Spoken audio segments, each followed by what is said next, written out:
भिडमा खोजौँ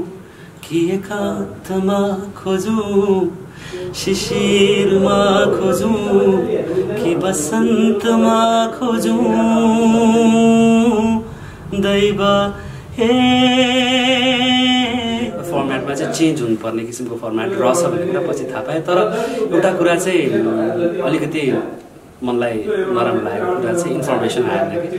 त्यतिमा मात्रै एउटा कुरा चाहिँ इन्फर्म चाहिँ गर्नुपर्ने भन्ने मात्रै हो। अब कसले जित्छ भन्ने कुरा चाहिँ एकदमै सिम्पल छ यसको एन्सर, जसले बढी भोट पाउँछ उसले जित्छ। तर यस जो विनर हुनुपर्ने ऊ चाहिँ भएको होइन चाहिँ भन्छु। पहिला चाहिँ व्यवसाय हो, पहिला चाहिँ व्यवसाय छातीमा हात राखेर बताइदिनु तपाईँ 100% हो। सबैलाई थाहा भएकै कुरा हो, थाहा हुन पनि पर्छ, छैन भने व्यवसाय नै हो।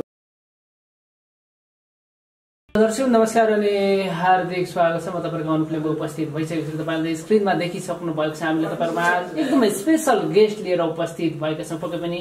भोइस अफ नेपालको पूर्व कोच पनि हुनुहुन्छ, गायक तथा सङ्गीतकार, कम्पोजर, त्यसै गरी सङ्गीत गुरु पनि हुनुहुन्छ सनु पौडेल। एकदमै भर्सेटाइल सिङ्गरसँगको विशेष कुराकानी आज संजोग पनि परेको छ, किनभने भोइस अफ नेपालको सिजन 2 को ग्रान्ड फिनाले नजिक पनि छौँ। निकै रमाइलो कुराकानी गर्नेछौँ। सनुसँग यहाँलाई म स्वागत गर्न चाहन्छु। Thank you so much. अनि सम्पूर्ण श्रोताहरू, दर्शकहरू जतिले सुन्दै हुनुहुन्छ मलाई, यहाँहरूलाई पनि न्यानो अभिवादन मेरो। सन्चै हुनुहुन्छ? एकदम। भोइस अफ नेपालको सिजन 1 को त्यो एपिसोडहरू पछि देख्न अलिकति मिडियातिर देख्न पाइएन भनेर गुनासो छ नि हाम्रो दर्शक श्रोता। पहिला त्योभन्दा अगाडि पनि देखिन्थेन कि म। त्योभन्दा अगाडि यसको रहस्य के होला त्यो खोलाउँ न सुरु। त्यस्तो रहस्य केही पनि छैन, रहस्य नै चाहिँ नभन्नु यसलाई। सायद मेरो एउटा टिपिकल नेचर हो कि भन्छु, आइडियोसेन्ट्रेसी हो कि म अलिकति त्यस्तै खालको छु। अलि मलाई आफ्नो स्पेसमा बस्नु मनपर्छ, आफ्नो स्पेसमा काम गर्नु मनपर्छ विशेष गरी। सायद त्यही नै होला। हजुर, अहिले अब तपाईँलाई दर्शक श्रोताले सुन्न पाउने कोसिसहरू उहाँहरूको लागि के छ तपाईँको विशेष स्पेस? केही गीतहरू रेकर्ड गरेको छु, बिस्तारै अब आउँदैछ। द भोइस सिजन 1 मा मेरो एकजना टिमको शैलु आरएल सिंहसँगको एउटा डुएट सङ छ, चाँडै आउँदैछ त्यो पनि। अनि प्लस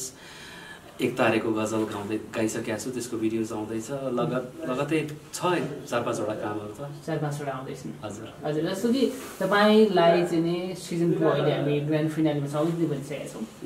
अब सेम कोच दोहोरिनुहुन्छ कि भन्ने दर्शक श्रोताको अपेक्षा थियो, तर त्यो भएन होइन। आम दर्शक श्रोताले गुनासो गरिराख्नु भएको छ। जस्तो तपाईँको अवाजजी र तपाईँ चाहिँ नि त्यहाँनिर अटाउनु भएको टुमा, यसको कारण चाहिँ के होला? खास नअटाएको त होइन,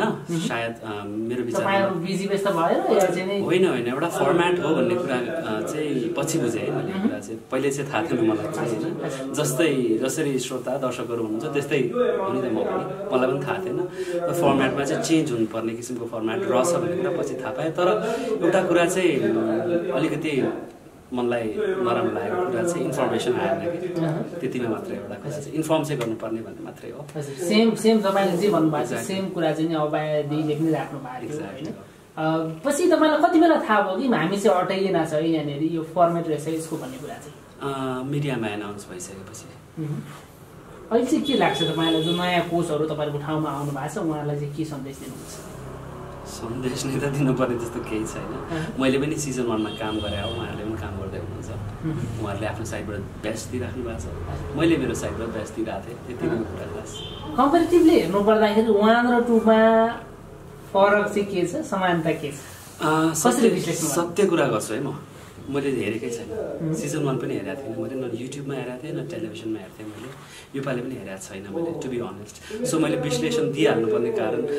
रिजन पनि देख्दिनँ म खास चाहिँ। अब कस्तो गरिराख्नु भएको छ भन्ने कुरा मैले सर एकचोटि हेरेपछि भन्न सक्छु। हजुर, जस्तो अहिले चाहिँ तपाईँको यो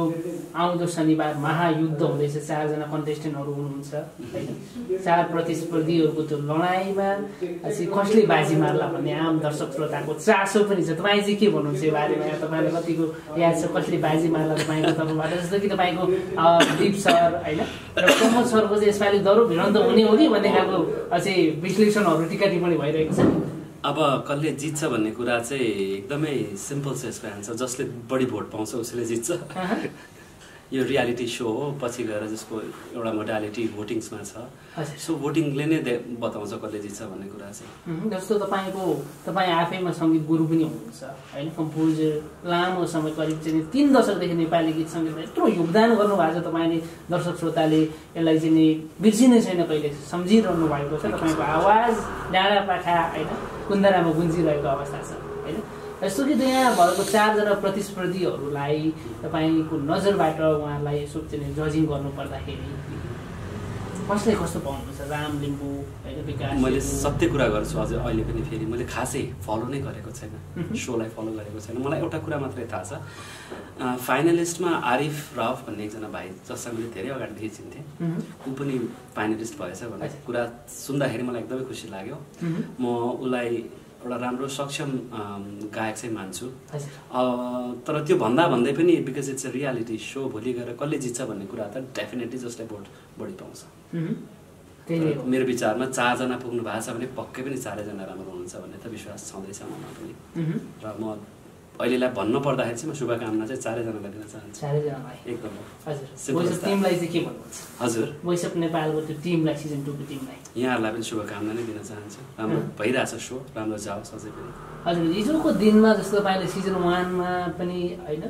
जो महिला अब चाहिँ आज हाम्रो नेपालको सङ्ख्यात्मक हिसाबमा हेर्नुपर्दा पनि पुरुषभन्दा बढी नै होला तर उहाँहरू पनि पुग्नु भएको थियो सेम यसपालि पनि पुग्नु भएन 3 जना त्यो महिलाहरू एकैचोटि बाहिरिनु भएको छ कन्टेस्टेन्टहरू एकदम बेस्ट टु बेस्ट हुनुहुन्थ्यो त्यो बारेमा चाहिँ के भन्नुहुन्छ यो साह्रै नै दुःखद कुरा हो जस्तो लाग्छ मलाई सक्षम हुँदै पनि मान्छेहरू भनौँ भोटिङ गर्ने जुन प्रणाली छ अथवा मान्छेको चोइस किन जहिले पनि यतै आयो अब के हो भन्ने कुरा मेरो विचारमा चाहिँ एउटा इट्स अ टिभी सो अनि भोलि गएर टिभी सो मेरो विचारमा धेरै केटीहरूले नै हेरिरहेको छन् जस्तो लाग्छ केटाहरूले भोटिङ धेरै पाएको देख्दाखेरि चाहिँ अनि केटीले भोट गर्दैन भन्ने किसिमको पहिला पनि आएको थियो यस्तो कुराहरू सायद अनि हिस्ट्रीमा हेर्ने भने इन्डियाको रियालिटी सोजहरू हेर्दाखेरि प्रायः जस्तो त्यही नै देखिन्छ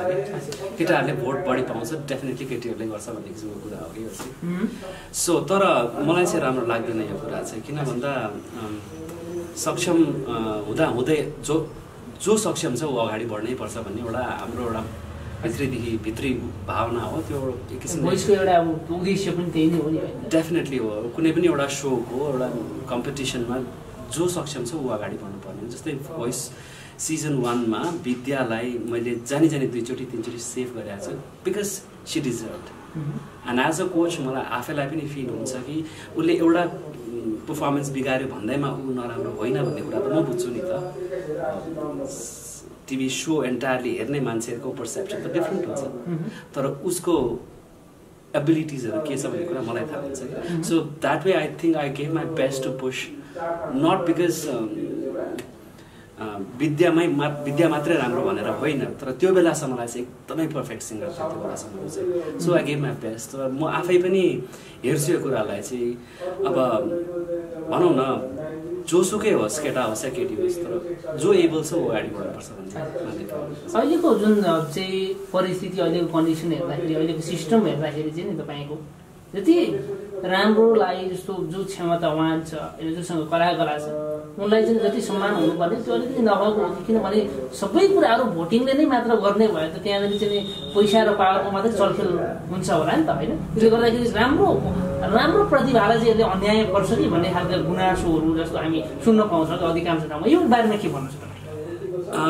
किनकि जजको हातमा नि 50-50 भइदिएको भयो जजले पनि त राम्रो प्रतिभा तर त्यसरी त बिजनेस हुँदैन नि त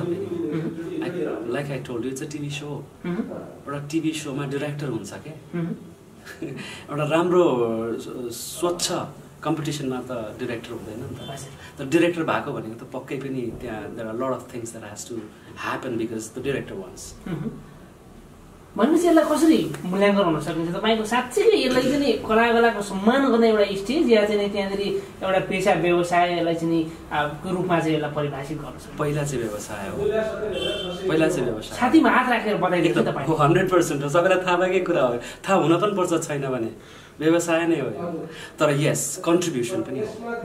जसरी द भोइसको एउटा चाहन्छ म द भोइस अफ नेपालको छ चाहिँ भन्दिनँ अझै पनि तर द भोइसको जुन चाहन्छ वर्ल्ड राइट त्यो चाहिँ मेन्टेन भएको छैन नेपालमा मात्र होइन टु सम एक्सटेन्ट इन्डियामा पनि भएन के हुनु पर्थ्यो के भएन अब किन भएन हाम्रो सोसियो कल्चरल नर्म्सहरूले पनि दिँदैन कति कुराहरूलाई एलिभेट गर्न होइन कति कुराहरू क्लिसेड नै आउनुपर्छ कि हाम्रो अडियन्सलाई त्यो कुराहरूले म्याटर गर्छ कि भनौँ न कुनै बेला मैले आफैले पनि एज अ कोच होइन यो सङ गर्नुपर्छ भनेर भन्दाखेरि टिमबाट होइन यो सङले टिआरपी जेनेरेट गर्दैन यो सङले चाहिँ टिआरपी जेनेरेट गर्छ यो इस्युजहरू आउनु हुँदैन स्वच्छ कम्पिटिसन हुनुपर्छ राम्रो गाउने जो सिङ्गरको जुन हिसाबको एबिलिटिज छ त्यो एबिलिटीलाई हामीले एक्जिक्युट गर्ने हो स्टेजमा भनेपछि हामीले यो बुझे हुन्छ कि नेपालमा हुने रियालिटी सोहरूमा स्वच्छ प्रकारको प्रतिस्पर्धा भएको छैन नेपालमा मात्रै होइन कहीँ पनि हुँदैन तर अन्य राष्ट्रमा चाहिँ मेन्टेनेन्स हुन्छ क्या स्ट्यान्डर्डको हामी कहाँ चाहिँ त्यो भएको छैन पक्का भएको छैन जति पनि भएको थियो नि त्योभन्दा अगाडि तपाईँले टुरी पोइन्ट भन्दाखेरि मेन्टेनेन्स भएको छैन भनेपछि चाहिँ जो भोइस अफ नेपाल सिजन 1 मा हुनुपर्ने होइन नभएर हामी हुँदाखेरि पनि भएको थिएन कति कुराहरू राम्रोसँग मेन्टेन भएको थिएन जसले उपाधि पाउनुपर्ने हो त्यो मान्छेले नपाएको हो त वानमा त्यो त भोटले गर्दाखेरि जितेको कुरामा म केही बोल्न सक्दिनँ तर यस जो विनर हुनुपर्ने ऊ चाहिँ भएको होइन चाहिँ भन्छु म यो ठोकुवा तपाईँ एकदम 100% यसपालि पनि त्यसै नवला भन्न सकिनँ त्यो चाहिँ म भन्न सक्दिनँ अब को छ 4 जनामा एकदम राम्रो भन्ने कुरा मैले पनि एकचोटि हेरेर ओके 4 जनामा यो मान्छे चाहिँ डिजर्भिङ हो भनेर भन्नु म पनि सक्छु because I am a scholar त्यसको फर्मेट चाहिँ के छ क्या वास्तवमा तर दर्शक श्रोताहरू यो बारेमा अन्योन्मै हुनुहुन्छ कि जस्तो त्यहाँनिर चाहिँ चलखेल हुन्छ कि हुँदैन होला जस्तो तपाईँको अब त्यो भोटिङको लागि चाहिँ नि विभिन्न खालका टिक्का टिप्पणीहरू हामी सुन्न सक्छौँ त्यो कुरा दर्शक जस्तै हो कि म पनि मलाई पनि थाहा छैन किन भन्दा म काम त गरेँ तर यो कुरा त खुलासा भएन हामीलाई हुन कुरा पनि होइन यो एउटा भने नि it's a TV show after all एउटा टिभी सोले प्लानिङ त गर्नै पर्छ नि आफ्नो टिभी सोलाई भनौँ न एउटा लेभलसम्म सक्सेसफुल हुनलाई त केही न केही किसिमको प्लानिङ केही न केही किसिमको डिरेक्सन त हुनै पर्छ सो द्याट्स पहिला व्यवसाय त्यसपछि मात्र कलाकारको समाज अफकोर्स कन्ट्रिब्युसन चाहिँ हो म चाहिँ पनि भन्छु एउटा कन्ट्रिब्युसन चाहिँ हो देशमा राम्रो चाहिँ भएको चाहिँ पक्का पनि राम्रो चाहिँ कसरी व्यवसायको रूपमा चाहिँ परिभाषित गर्न सकिन्छ अब म बिजनेसम्यान भएको भए चाहिँ मैले ABCD भनिदिन्थेँ होइन म बिजनेसम्यान होइन तर देखिन्छ एउटा सिम्पल सेन्सले पनि काम गर्छ समटाइम्स एउटा सिम्पल सेन्सले पनि काम गर्छ व्यवसाय भोटिङ भनेको त पछि तपाईँको जेनेरेट गर्ने एउटा माध्यम हो नि त होइन सिम्पल एज द्याट हजुर पक्कै पनि हामीले यो कुराकानीलाई मात्र धेरै अगाडि बढायौँ कि बेलपाल झैसिक्करे झेलझाल शैलीमा होइन जस्तै कि अब गीत पनि सुनाउँ न यस्तो खोकिरहेको छु म 2 हप्ता जति भयो योपालि यो रुगा खोकीले छोडेकै छैन प्रयास गर्छु है म भिडमा खोजु कि एकान्तमा खोजु शिशिरमा खोजु कि बसन्तमा खोजु दैव हे त्यो सपनाको गाउँ छ कहाँ मलाई देखाऊ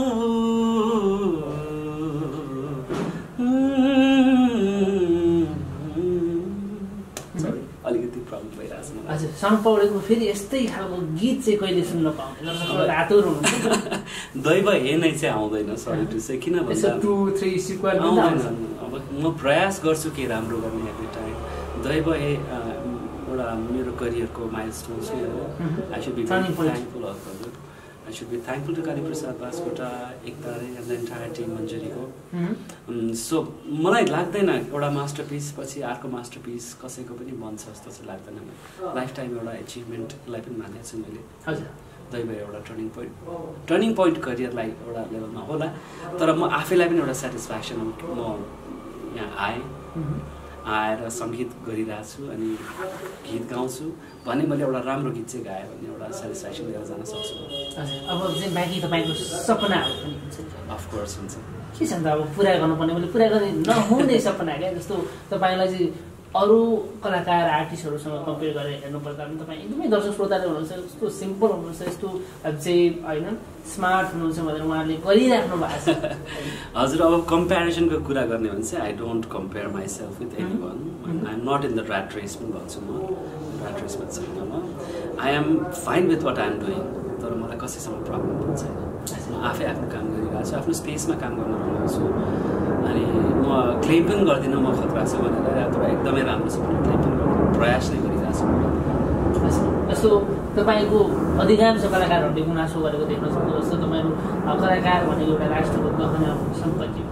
पक्कै पनि दुनियाँलाई थाहा कुरा तर त्यसरी देशले सम्मान गर्नुपर्ने हो राष्ट्रले सरकारले सम्मान गर्नुपर्ने सम्मान भएको छैन भनेर गुनासो गर्नुहुन्छ कलाकारहरू तपाईँ चाहिँ के भन्नु चाहिँ बारेमा सरकारलाई ध्यान नै छैन यतातिर जस्तो लाग्छ मलाई पहिला कुरा अब got lot of things to take care जस्तो पनि लाग्छ समटाइम्स तर होइन एउटा पोइन्टमा सोच्दाखेरि चाहिँ युजलेस पनि हो जस्तो लाग्छ गभर्मेन्ट हो गर्नुपर्ने चाहिँ कल्चर भनेको ब्याकबोन हो राष्ट्रको होइन अब कल्चरल प्रिजर्भेसनमा लागेका व्यक्तिहरूको एक लेभलको सम्मान नै चाहिँ भन्दिनँ म तर एक लेभलको रेकग्निसन चाहिँ सरकारबाट हुनुपर्ने चाहिँ हो हजुर डेफिनेटली हो लगभग हामी अब अन्त्यतिर पनि छौँ होइन तपाईँको निकै लामो समय लिइसकेँ मैले तपाईँको चाहिँ नि सङ्गीत गुरु पनि भएको छ अब यस्तो रियालिटी सोहरू एकपछि अर्को आएकै जस्तो नेपाल आइडल सिजन 2 पनि आउने तयारी छ होइन भोइस होला अन्य होला सिजन 3 होइन त यस्तो सङ्गीतमा चासो राख्नेहरू इन्ट्रेस्ट राख्नेहरूलाई चाहिँ आम दर्शक श्रोताहरू हुनुहुन्छ नि उहाँहरूलाई तपाईँको सन्देश के राख्छ जस्तो उहाँहरू चाहिँ रियालिटी सो हेर्नको लागि आतुर भएर लागिराख्नु भयो होला कति चाहिँ नि म रातारात बिगाएर हिट बन्छु भन्ने होला कति होइन कति विभिन्न सपनाहरू हुन्छ नि उहाँहरूलाई यो प्रश्नको उत्तर यहाँले दिइसक्नुभयो हजुर मेरो विचारमा सबैको आफ्नो पर्सेप्सन हो अथवा भनौँ न अब मलाई के गर्न मन छ भन्ने कुराले नै ड्राइभ गर्छ सबै कुराहरू होइन मलाई रातारात हिट हुन छ भने सर्टकट्स लिने हो लाइफमा होइन मलाई केही गर्न छ लाइफमा भन्यो भने पेसेन्स आफूमा धैर्यता राखेर आफू अनि सिक्ने हो धेरै बुझ्ने हो धेरै सिक्ने भन्नाले म क्लासै लिनुपर्छ पनि भन्दिनँ कहिले पनि सिक्ने भनेको एउटा म्युजिसियनको सबभन्दा ठुलो एसेट भनेको स्कुल अफ थट हो उसले एउटा म्युजिसियनले आफूलाई कसरी लङ टाइमसम्म कस्तो म्युजिकबाट आफूलाई इन्फ्लुएन्स गराइरहन्छ त्यो कुराहरूले डाउन द 9-10-15 इयर्समा ऊ के बन्छ भन्ने कुरा पनि देखाउने हो नि त सो इट्स अल चोइस सबैको आफ्नो चोइसको कुरा हो बढी रियालिटी सोजबाटै क्विक रेकग्निसन पनि दिन सक्ने प्लेटफर्म छ अहिले हामी कहाँ भने यता हार्डकोर आर्टिस्ट भएर बाँच्न गाह्रो हुँदाहुँदै पनि प्रयास गर्ने एउटा बाटो पनि छ अनि एउटा समय पक्कै पनि आउँछ जब आर्टिस्ट म्युजिसियन्सहरूको सोसाइटीमा एउटा राम्रो स्थान बन्छ भन्ने एउटा विश्वास चाहिँ छ मलाई हजुर साथीमा हात राखेर भन्नुपर्दा अहिलेको कन्डिसनमा नेपालका कलाकारहरूले कलाकारितैमा लागेर चाहिँ बाँच्ने स्थिति छ कि छैन अब यसको मूल्याङ्कन ठ्याक्कै गरी हाल्नुपर्ने कन्डिसन चाहिँ म चाहिँ देख्दिनँ अब तर फ्याक्ट कुरा चाहिँ के छ भन्दाखेरि कलाकारिता केका लागि गर्ने त केसको लागि गर्ने कलाकारिता कलाको लागि गर्ने हो भने चाहिँ गाह्रै छ तर होइन अघि यहाँले भने जस्तै shortcut trend in other words trending यस्तो कुराहरूले म्याटर गर्छ अब ट्रेन्डिङको लागि काम गर्ने भने it's easy you can earn a lot of money you can go for a shows lot of सोजहरू you can crack a lot of things in your life as musician तर सो कल्ड म्युजिसियन पनि हुनसक्छ भन्ने कुराको एउटा doubtful situation create चाहिँ हुन्छ तर हार्डकोर म्युजिसियन भएर बाँच्ने हो भनौँ न एउटा आर्टको लागि बाँच्ने हो भने चाहिँ अझै पनि गाह्रो चाहिँ छ हजुर जस्तो कि अब चाहिँ गीत सङ्गीत बिनाको सनु पौडेल चाहिँ कस्तो खालको होइन मैले एक्सपिरियन्स त्यो पनि गरेको छु त्यो पनि एक्सपिरियन्स गरेको छु गीत सङ्गीत बिना त्यो स्पेसलाई पनि मैले एडाप्ट गरिरहेको छु अहिले इनफ्याक्ट मेबी अहिले यो स्टेज पनि हुन्छ it's been quite a long time मैले रेकर्ड गरेको छैन गीत गाएको छैन so I am still enjoy यहाँको एउटा किसिमको एटेन्सन पाइरहेको छु सो एभ्रिथिङ इज फाइन म आई क्यान इमेजिन एभ्रिथिङ जस्तो लाग्न थालिसकेँ मैले मलाई चाहिँ म इमेजिन गर्न सक्छु गीत सङ्गीत बिनाको लाइफ कस्तो हुँदो रहेछ भन्ने कुरा इमेजिन गरि पनि रहेको छु र प्लस मलाई personally I feel this still is very beautiful अन्तिम प्रश्न तपाईँलाई जस्तो कि यो भोइस अफ नेपालदेखि लिएर अधिकांश रियालिटी सोहरूमा गाउँदै गरेको प्रतिस्पर्धीहरूले चाहिँ बिचमा गएर कतै होइन आत्किएर हुन्छ कि के कारणले हुन्छ उहाँले त्यो लिरिक्सहरू बिर्सिने शब्दहरू बिर्सिने होइन यो कुरालाई चाहिँ कतिको महत्त्वको साथ हेरिन्छ त्यहाँनिर जजको रूपमा हेर्नुपर्दा र आम दर्शक श्रोताले यसलाई निकै ठुलो इस्यु बनाएर टिका टिप्पणी गर्छ नि जस्तो अहिले पनि भइरहेको छ तपाईँलाई याद छ छैन द भोइस सिजन 1 मा म हुँदाखेरि मलाई याद छैन कसलाई चाहिँ भनेको थिएँ मैले तर स्टेज फ्राइट मलाई पनि छ भनेर भनेको छु। स्टेजमा उभिएर गीत गाउनु जस्तो कठिन काम केही हुँदैन कि साँच्चै भन्ने हो भने। अनि एज ह्युमन